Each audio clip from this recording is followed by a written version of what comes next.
Who's that Bills player? A 2022 positional review for the defense and a look at what lies ahead for the Bills in 2023. This week on the Wandering Buffalo podcast. You're now listening to the Wandering Buffalo podcast with your host, Justin Godfrey.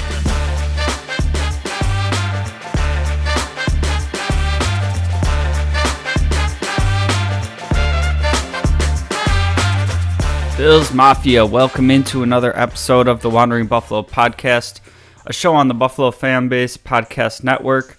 My name is Justin. I will be your host today, and this show is brought to you by 26 Shirts. If you haven't done so, check out 26 Shirts. Doing great work in the community.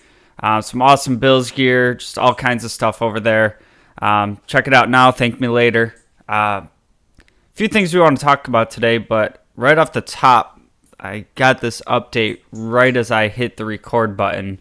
Bills are losing wide receiver coach Chad Hall, and it's a very interesting move to me. I'd like to see what comes out further about this because he's going to Jacksonville to be the wide receivers coach.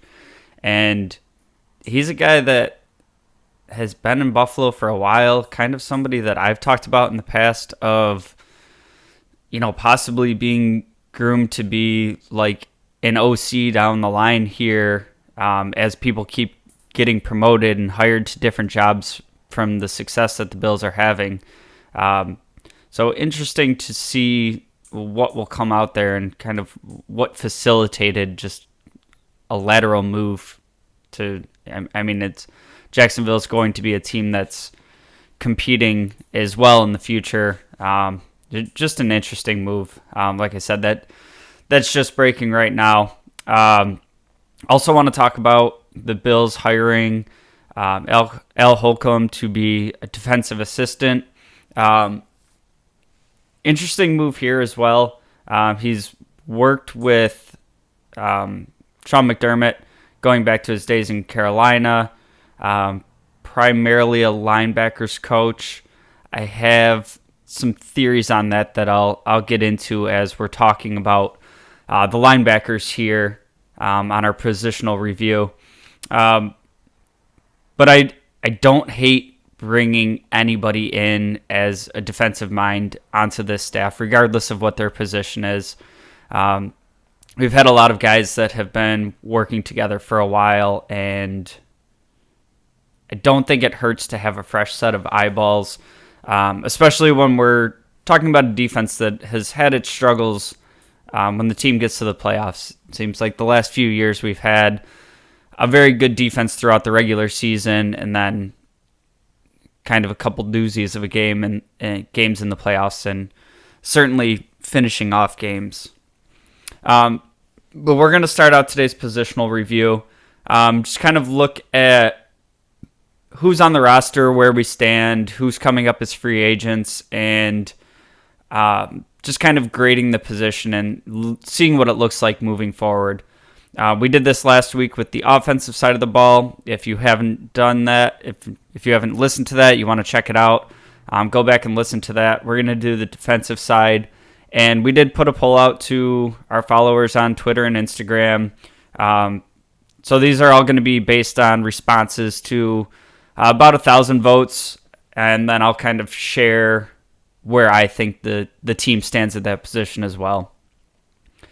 So the defensive line, we're going to break this into two parts. We'll do the defensive ends and the defensive tackles. So Von Miller, Greg Rousseau, Shaq Lawson, Boogie Basham, AJ Epinesa, and Kingsley Jonathan. And based on the votes, we had 12% at an A grade, 49% with a B, 33% with a C, and 6% with a D or an F. And this is those grades are for the defensive line as a whole. So I'll get to my grade at the end there. Start out at the top, you got to start with Von Miller. I thought he was kind of exactly as advertised. Came in doing exactly what we wanted him to do. He made the defensive line around him better. He had the production on his own. I always think back to the Chiefs game this past season, where it was kind of game on the line. Chiefs had the ball, and Miller's getting in the backfield, creating havoc. And that was kind of the moment of like, not only was this what he was brought in for, like that's the team that he was brought in to do it against.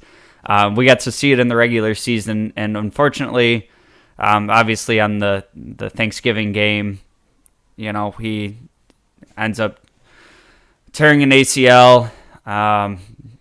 There was a couple weeks of he was getting second opinions, all that. But we obviously lose him for the rest of the season. And to be honest, the defensive line looked still pretty good at times. And then at other times, you could really feel his absence. The ACL should be about a 9 to 12 month recovery. We've seen the Bills kind of err on the side of caution with these types of injuries. Obviously, we have a great example of what it looks like with Trey White this past season. And I know the tail end of recovery, they were talking a lot about the mental side of it and all that. So it's going to be a little unique for each player. On one side, I think I'm a little optimistic that Von could come back a little earlier because he's gone through this. He knows the process. On the other side, he is a little bit older, and we do have him locked up for a pretty long, sizable contract at an older age. It is a 6-year contract that kind of, on paper, is more of a 3-year contract. But I think we kind of need to prepare for Von to be out closer to the year range and maybe a little bit longer. I think this is a team that's going to think that if we can get to, around the 12-win mark and make sure that we get in the playoffs, it's going to be Christmas morning when you have a defense that's been doing it all year. And, oh yeah, as we start the playoffs, we can plug in a healthy Von Miller. Maybe a week or two of ramp up before that. But I don't see this as an injury they're going to try to rush him back from. I think they're going to let him take his time. The other guys in that group, Greg Rousseau, I thought had a good year too. I think he took a step forward. I think there is still meat on the bone for what he's developing into. But I think overall he was a good DN too. I think he looked better when Von Miller was in there. But he does a lot of what we'll talk about with Shaq Lawson. He's very good against the run. He's very fundamental in keeping his rush lanes, maintaining his gaps. So I thought Groot had a good season. I'm excited for where he continues going. And I think if you get him back there against a Von Miller, across from Von Miller, kind of, I guess his knock coming into the NFL was a lot of his sack production was, kind of clean up work because he kept working. That's fine by me playing across from Von Miller. He's going to get that quick burst, kind of get the quarterback off his spot, get the quarterback to hold the ball a second longer. And on plays that Von's not getting home, that extra second or two that the quarterback is holding the ball is where Groot's going to get those sacks. And you can call them cleanup sacks, whatever. If the quarterback goes down in the pocket with the ball, I'll take it. Shaq Lawson was brought back on a 1-year deal this past season and was fantastic in my opinion. When Von Miller goes down, you see Shaq Lawson starting across from Groot. Not some of these other guys here that were first, second round picks. I mean, I know Shaq Lawson was a first round pick, but that was quite a few years ago. But a lot of the same things we just said about Groot. He's always where he's supposed to be. He doesn't get caught inside. He maintains the pocket. He maintains his rush lane. And just overall, I think was a fantastic addition to this defense. And if you're, in the position where you're planning on getting Von Miller back and you can look at Shaq Lawson as like your DN3, I'll take him all day. And like I said, he is a free agent, but he was here on like a 1-year, $1 million deal. Probably not a ton of offers flying his way, and we saw how excited he was to come back to Buffalo. I would offer him a very similar contract. He's definitely somebody I want to see back in the mix. Boogie Basham and Epinesa, I'll talk about these two together because I kind of feel like I'm in a very similar boat with these guys. They both had some increased production this year. Epinesa got to 6.5 sacks kind of quietly. But I still haven't seen enough out of them for where they were drafted and what we were expecting of them. And these are two guys that I've been on this podcast a lot talking about, having patience with some of these young developing players. And we saw it with Dawson Knox, and we saw it, we're watching it with Spencer Brown and seeing how it works there. Basham in particular, I haven't really seen very much of anything that gets me revved up to want to be patient. Usually with these other dudes, we're seeing like some big splashes here and there, and we're like, man, if they could put that together on a regular basis. Both these players, I just kind of get rotational DN vibes from, and it's disappointing based on the capital that we invested in them. But this is kind of like the old adage, don't double down on a mistake. We're getting into the point of their contracts where Epinesa is already at the point where you can save some money on your cap by cutting him. Now, do we do that and save $1 million or $2 and, kind of take another swing at the plate? I would be thinking about it. I think with how Bean feels about his draft picks, we're going to see Epinesa on the roster next year and kind of be hoping for him to take that next step. But with both of these players, you can't have hope as a plan for, hoping they increase their production. And, well, if they both live up to their draft stock next year, then we got a pretty great room because we haven't seen it happen yet, right? With a pretty tight cap coming up here, I think we're going to need to make a move at the end. And I don't know, first guy that comes to mind as kind of a rotational piece that might still be able to produce on a smaller snap percentage where you kind of just let him get around the edge and get some sacks. Jerry Hughes, man. We've done the reunion tour with so many Bills players. I don't know. I have to look into it, what exactly his contract was that he signed in Houston, if it's even possible. We'll look at that and the coming episodes of, kind of free agency and what we'd like to see the Bills bring in. But a guy like that, I wish we never let walk out the door.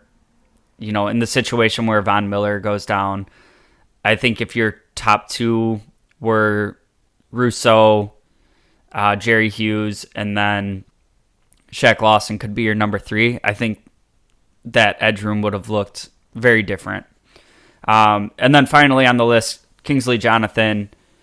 Didn't see a ton from him this year, but he did get into some games at the end of the season, and we saw him make some plays.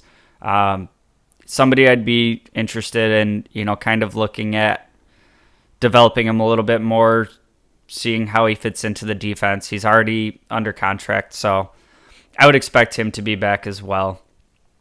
And then as we move into the defensive tackles, Ed Oliver, Daquan Jones, Jordan Phillips, Tim Settle, Kendall Vickers, Eli Anku, and Brandon Bryant. And I'll start with the last three there. These are guys that have been around this team for a while. Practice squad players called up, playing some roles when players go down, players miss games, whatever. I'm perfectly fine with all of them kind of maintaining that role. Likely we'll see at least a couple of these guys kind of on the roster, off the roster, re-signed to the practice squad, all those kinds of moves, possibly replaced with somebody similar that might be a little bit younger, something like that. But in particular, Anku and Bryant, I think, have had moments when they're filling in kind of spot duty. I'm fine with them being around the team. At the top here, Ed Oliver, I think, had another good season. Some games where he's just playing with his hair on fire, ripping into the backfield. Some games where he goes a little bit quiet. And I think overall, he's been a pretty good player. I just don't think that he's lived up to that top 10 draft pick status. I do think he looked better playing next to Daquan Jones this year, and that's something I'm going to talk about throughout these other position groups of what Daquan Jones was able to do for this defense and how he kind of has the quiet behind the scenes role, but really affects how the rest of the defense runs. We're going to have decisions to make coming up on a couple of these players. I do want to see more out of Ed Oliver, but I don't think he's going anywhere. I think another year next to Daquan Jones. Hopefully you get Von Miller back in the mix sooner than later. But when we're looking at this defensive front, we didn't really get to see them play a ton of games together this year. There was some injuries. The ideal starting four, you just didn't see a ton from. And I'm very interested to see, again, looking forward now, what Groot, Miller, Ed Oliver, Daquan Jones, what they can look like playing as a group together and kind of continue building that chemistry and just getting better.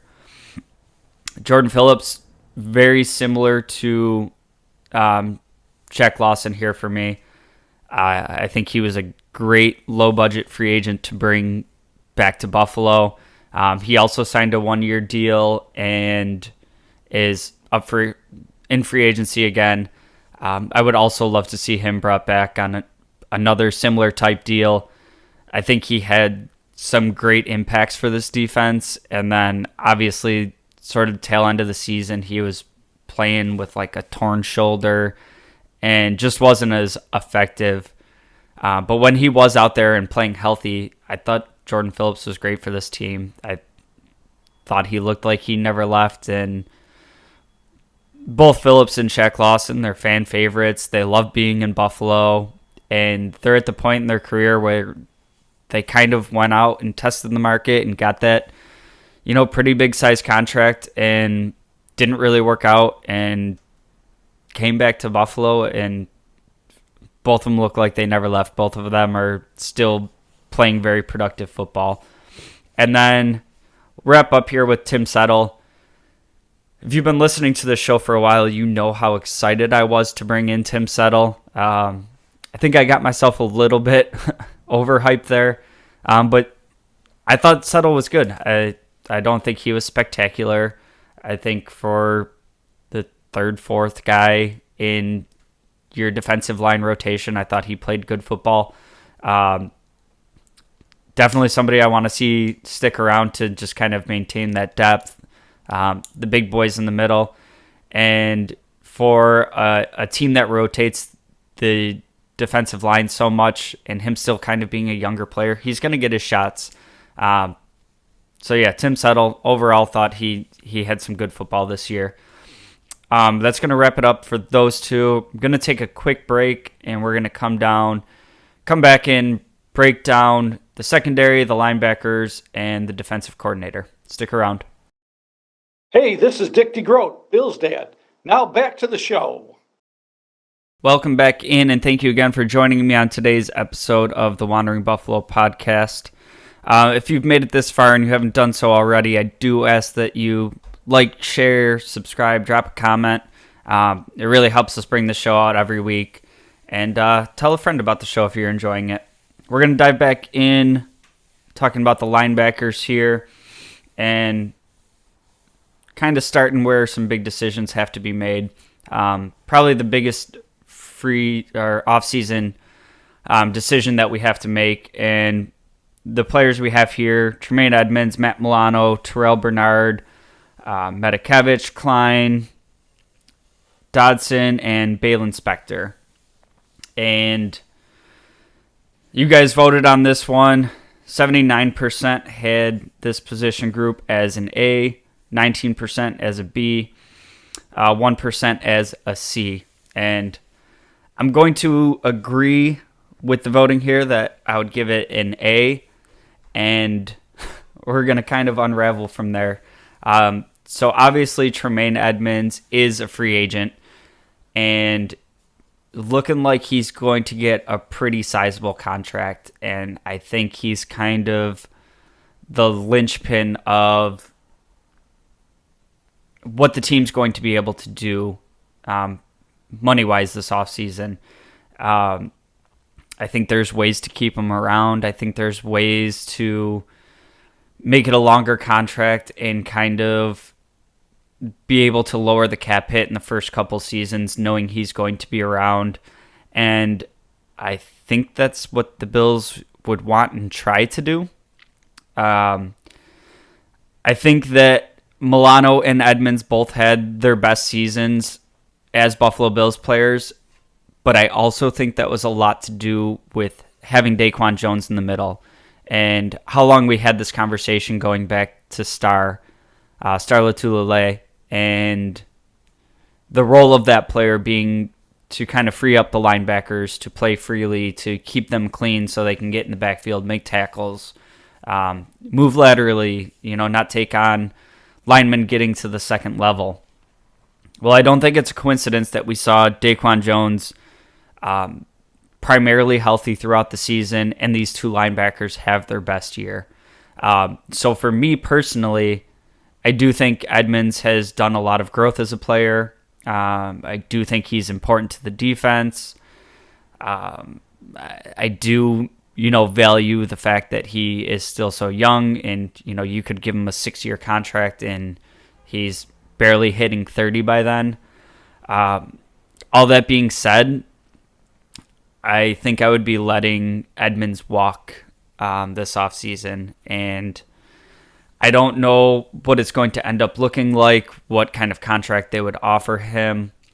But I think you're going to be in a position where there's going to be teams that are willing to give probably about $5 million more a year than I'd be willing to offer.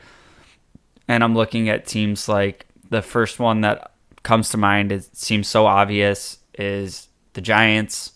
They really overachieved with that roster this year, and they have a ton of cap space. And, they have some pretty big ties to the Buffalo Bills, obviously with Dable in the front office. So I think they really were around Edmunds. They know who he is as a player, who he's becoming as a leader, and they might go ahead and slap that Raquan Smith deal right on the table for him, like 6 years, $20 million. And it's just not a position, and I know it's important in the Sean McDermott, Leslie Frazier defense. That middle linebacker is very important. It's not a position that I think makes or breaks the defense as much as, a lockdown corner or like a high-octane defensive end. This kind of is going into my theory with Holcomb coming in as a defensive assistant and his background as a linebackers coach. I don't think the Bills necessarily plan to not try to extend Tremaine Edmonds. I think they are going to try. But I think Holcomb may have been brought in as kind of this insurance policy of, all right, well, if Tremaine does walk, what can we do developing Terrell Bernard? Are we bringing in somebody else in the draft that we need to start developing? I think if we were to see Tremaine Edmonds walk, it'd be a combination of low contract veteran and then probably a player somewhere in the third, fourth round that you start grooming to take over that position. This is going to be a very interesting one to keep an eye on, and that'll bring me into Terrell Bernard, which kind of I'm still waiting to see the plan there. It was a very head-scratching pick. There's a ton of Bills podcasters, a lot of people that are much, much smarter than me that still haven't really figured out the plan with Bernard. And when we saw him in limited action, he does look more like a Milano-type player than an Edmonds replacement. So I don't know if their plan is to kind of train him to be an Edmonds replacement. I kind of wish that draft pick, even if you planned last year on extending Edmonds, still kind of hedging against that and drafting more of an Edmonds replacement than a Milano. At the end of the day, I think Bernard was brought in because of how important the linebackers are to this team and the injuries that Milano has dealt with, and kind of thinking you were in the spot to compete for a Super Bowl, that you kind of used a third-round pick as a luxury pick of, well, if Milano goes down, this is our backup plan, and he'll be ready to go. So I think he's one of the more interesting players on this roster to see what the plan is as he moves into his second year. Then rounding out the linebacker group, Medikevich, Klein, Dodson, and Spector, everyone there except for Spector, free agents this offseason. Klein was obviously brought back last year on a one-year deal. All these players play roles on special teams. This is something I talked about last week. I would like to see some sort of combination of keeping some of those veteran, special teams only guys and phasing out some of them, and being able to have young draft picks start contributing on special teams. I do appreciate the emphasis this team puts on performing on special teams at a high level. But I think with that Josh Allen money kicking in, some key free agents coming up, some spending going on, you're going to have to start finding lower cost options for that. So kind of prediction there, I would guess maybe Medikevich comes back. Maybe we see Klein and Dodson go. Klein was obviously already gone, and we brought him back mid-season, so wouldn't be too surprised there. Looking at the secondary, we'll start with the cornerbacks. Trey White, Dane Jackson, Taron Johnson, Kyer Elam, Christian Benford, and Saran Neal. Trey White obviously missed a good deal of last season, and even when he came back, didn't quite look like himself until kind of towards the end of the season. So obviously under contract, very excited to see what he can look like with kind of another 6 months of getting fully right, having an off season to work in with the defense, and just kind of get back to being the Trey White that we knew. Dane Jackson is a restricted free agent. I fully expect him to be brought back on kind of a low deal to stay with the team, and I've mentioned this a lot. I feel like he's new Levi Wallace. I think he'll stick around for a while. He knows the system. They trust him in the system. He had a ton of starting time this year, and I'm hopeful that we don't see that again next year. I do like Dane Jackson. I think he is an adequate cornerback for this team at cornerback 2, but I think the Kaiir Elam situation is a little bit where this Bills defensive staff kind of dropped the ball for me this year, and that's with Kaiir Elam. You invested a high first-round pick in this guy. You traded up to make sure you got him. And listen, I can understand, part of the season, kind of making sure he's where he needs to be, make sure you trust him in the defense. That being said, the investment that you made in this player, I'm all for players earning their role, earning a starting job on this team. But at a certain point, I do think you kind of need to let the players go out there and make some mistakes. And this is a team that had aspirations. They were Super Bowl favorites coming in. There's certainly some games where we were kind of boat racing teams, and we still didn't see him get much run. I would love to be going into the 2023 season saying, hey, we have Trey White. We saw what Kaiir Elam looked like last year. He's still got some developing to do, but you got 2 first-round picks at cornerbacks, and they're both studs. Go ahead and try to pass the ball. Now going into the 2023 season, I'm kind of in the spot where,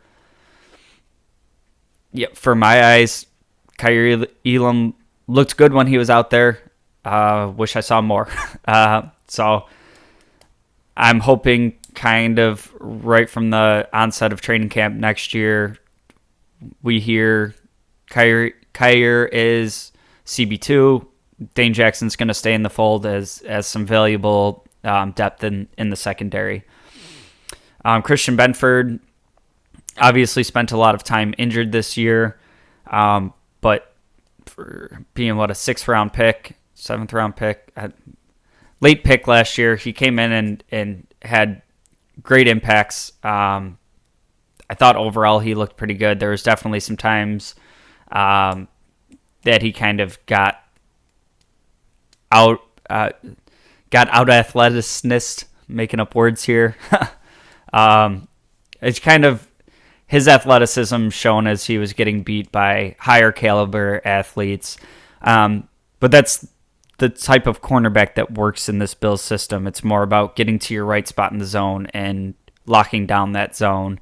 And you might get beat physically, but come up and make the tackle. So very, very excited to see what he looks like going into year 2, coming back healthy. Even if it's just as a valuable depth piece, I think we saw our secondary really get tested this year. And if we can go into 2023 and our 2 cornerbacks off the bench in case of injury are Dane Jackson and Christian Benford, I feel a lot better about that going into next year than Trey White was going to miss some time and Dane Jackson was our CB1. I thought that was a concerning plan going into last year. Obviously, it worked out okay because of the rest of the team around it. But I think that would be a much better situation going into next year.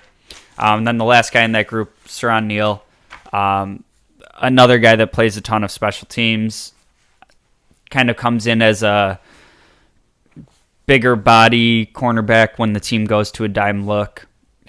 He's one of the special teams guys that I think he actually has some value on defense, and it's not very often. But he's somebody that one of the special teams guys that I would keep around. For that group, the fans voted here, 14% giving it an A grade, 58% at a B, 25% for C, and 3% D and F. I would probably put it somewhere in the B range. I think given the set of circumstances, they played pretty well. I think that if I saw Kaiir Elam be kind of the full-time starter instead of doing this inactive and platooning and everything, I think we would have seen some mistakes along the way. But I also think his elite level athleticism and his ability to play press man coverage, I think if we saw four or five more games of him being, out there every snap, I think we would have seen some more turnovers. I think there would have been some variance, and that would have been fine too. I think I probably would have been able to move this group up into an A. So I'm really excited to see what Elam looks like in year 2. And then the safety group, Jordan Poyer, obviously a free agent. Micah Hyde, who spent the year injured. Jaquan Johnson is a free agent. Dean Marlowe is a free agent. Cam Lewis is a free agent. We brought in Jared Maiden towards the end of the year. And then obviously Damar Hamlin, who, side note on this, the chief medical officer for the NFLPA, for what it's worth, said he 100% believes that Damar Hamlin will return to playing football at some point. I don't know how much stock I put in that. We're obviously still just a few short weeks removed from what happened to Hamlin. Is he in the mix for next year? I don't know. I'm not going to count that chicken right now. But obviously we see this group here that's kind of, as long as Micah Hyde and Jordan Poyer have been here together, they've pretty much been primarily healthy together. They only miss a game here or there. And that's been one of the most reliable units on this team, maybe across the NFL. And it's been a great strength to this team. And looking at it now, it's kind of Micah Hyde and what else? And this is the debate for a lot of people has been, are you bringing back Jordan Poyer or are you bringing back Edmonds? And it's kind of the money that you would use for one is going to preclude you from getting the other. And this is kind of where I think Poyer holds more value to me. And I know I'm kind of looking at this a little short-sighted. He's turning the age that Edmonds would be at the end of a 6-year contract. I get that, right? But this position's been such a strength of this team, and you have kind of Micah Hyde right now and nothing behind that. And even at Micah Hyde, I know he was kind of trying to push to come back. There was reports that if we made it one more game, he would have been coming back and starting. I'm not forgetting here that Micah Hyde had a very serious neck injury, and we still haven't seen him play football since that. Now the doctors will clear him. If he's healthy, he's healthy. But there's also a mental side of it it's a neck injury. Like, you're probably pretty close to having been paralyzed, and you're going back out there to play football. I personally think Hyde will be fine. He'll return to being himself. But he's also getting up there in age a little bit. And then when we look at the free agents that we have behind those two players, Jaquan Johnson has been, good on special teams. He came in to replace Hyde at safety when he went down, and Jaquan Johnson got replaced by Damar Hamlin. Damar Hamlin came in, and I thought he played pretty well. He had some, younger player mistakes and moments. Those are fine. Those happen. But when Hamlin went down, it wasn't Jaquan Johnson that came back in to replace him. They went out and brought in Dean Marlowe, who had spent time with the Bills in the past. But Dean Marlowe became the starter over Jaquan Johnson. So that doesn't give me too much optimism for him moving forward. He's had his time to be with the team and develop, and coming in to be valuable depth, it didn't really work out. Marlowe was brought in on a 1-year deal. He's getting up there in years. I don't know if you bring him back as some sort of insurance policy, but it's not screaming, high-level starter to me. And then Cam Lewis is listed as a safety on the depth chart right now. I know that there was some toying with trying him at safety, trying to move him off cornerback. I've also seen this floated around with could Benford play safety? All that's kind of fine and dandy to have as a backup plan to me. Some cross-training if you have 2-3 injuries happen like we did this past season. But, I mean, you're talking about going from a top pairing of safeties in the league to maybe these undrafted free agents and 6th, 7th round picks. Maybe they can cross-train over to safety. Now, if there is a defensive staff that could coach up the cornerbacks and safeties to get them to that spot, I would have faith in the Bills staff to do it. But I think if you're letting Poyer walk, the best case scenario here is we're spending a fairly high pick at safety and we're still starting a rookie, or we're doing the thing where we have to let them earn their time and maybe Dean Marlowe starting week 1 or something like that. I think the plan in place at safety is very confusing to me. I don't see the vision, and this is the same thing with Hyde. We're going to have the same thing with Hyde coming up that we have with Poyer right now. For me personally, that's kind of why I value bringing Poyer back over Edmonds. I don't think it's going to happen. I guess we'll see how that plays out in the coming weeks. 50% of you gave that group an A, 43% at a B, 6% C, 1% D or F. I kind of land in like, I guess maybe like a B- range. I thought Poyer was amazing this year. You see the record with him in the lineup. We had one loss the whole season when he was in the lineup, and that was in the playoff loss. He's so valuable to this defense, both in the pass game and the run game. And he's kind of inflating that towards a B for me. And that's the player that's probably most likely to be walking out the door.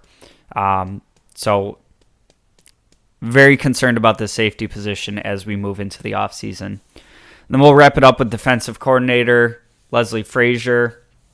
We had 3% of you give him an A last year, 26% at a B, 48% at C, 23% with a D or an F. And if we were just looking at the regular season, I would be giving him an A. If we were just looking at this past offseason, I'd probably still be like in the B range. Like, okay, you got outmaneuvered in one game. This is kind of a few years now that in the playoffs, teams are able to expose our defense. Not necessarily in a position where I'm saying that we need to fire Frazier, but kind of the idea of like bringing in Al Holcomb, kind of tinkering with who's around him and maybe getting a couple other voices in the room. I do think that there needs to be some wrinkles and some changes on this defense. I think what we do defensively works really well in the regular season, and when you get to the playoffs, it's kind of a different ball game. This is kind of going back to my point being made with Kyer Elam earlier. I think it's when you invest that in that type of asset, you need to let them go out there and play. You need to let them make mistakes. You need to let them play free and not worry about, if he got beat on a double move, like he's headed back to the bench.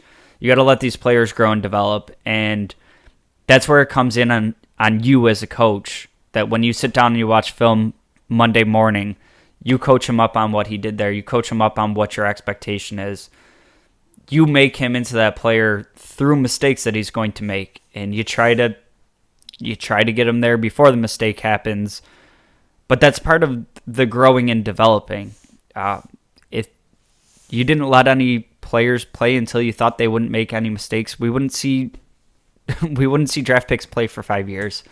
I think that's kind of an antiquated way of bringing players up in the NFL now. We see it every year, quarterback in particular. That used to be, we're going to draft this guy and let him develop behind the starter that we have for 3 years. Well, we've seen the trend in the NFL switch to, it's no longer setting your franchise back 5 years if you miss on a quarterback. They're going in there, they're playing, they get that first deal, and if you're not performing to the level that we want you in year 4, you're not getting the extension, and we're going to look elsewhere. And we see it across the league. We see cornerbacks coming in playing day one. Wide receivers used to take 2-3 years to develop. They're coming in making impacts. I think the NFL is just evolving into putting these players out there that you've drafted for their athleticism, their physical abilities, and you have to groom them on the job. There's no more waiting 2-3 years or letting them sit the first year to really earn that job. I think that's my biggest overall complaint with this current coaching staff is I'm not saying that you have to give them the position before they've ever touched the field, coming into training camp. I also don't want to see them with training wheels, throughout a whole season. Elam you had coming in to a defense that was number 1 overall last year, top 5, whatever it was. If you can't make up for a mistake or two he makes per game while he develops into the player that he's going to be, I think that's on you as a coaching staff. That's on you as a scouting department. If he doesn't work out to be the player that you think he is, but you invested a first-round pick, you need to have that player in the lineup, and you need to find out if he is the plan going forward, and if not, you need to be ready to pivot and move on to the next option. So kind of my little rant on the letting players play. I think that's something that we need to see from this coaching staff, this front office, this regime going forward. These players that you invest a lot of capital in, you need to let them go out there and play their game. That's going to wrap it up on this week's episode. Thank you again for joining me. Going forward, we're going to start looking at kind of some free agent wants and needs list, my personal wish list, what I kind of more predictively think will happen. So stick around. We'll be back every Monday throughout the off season. We're not going anywhere. We'll have draft coverage. I'll be doing some mock drafts in here. Love the off season. I'm really excited for this part of the calendar year. So come back every Monday and join us. That's going to do it for tonight, and we'll see you next week. Go Bills.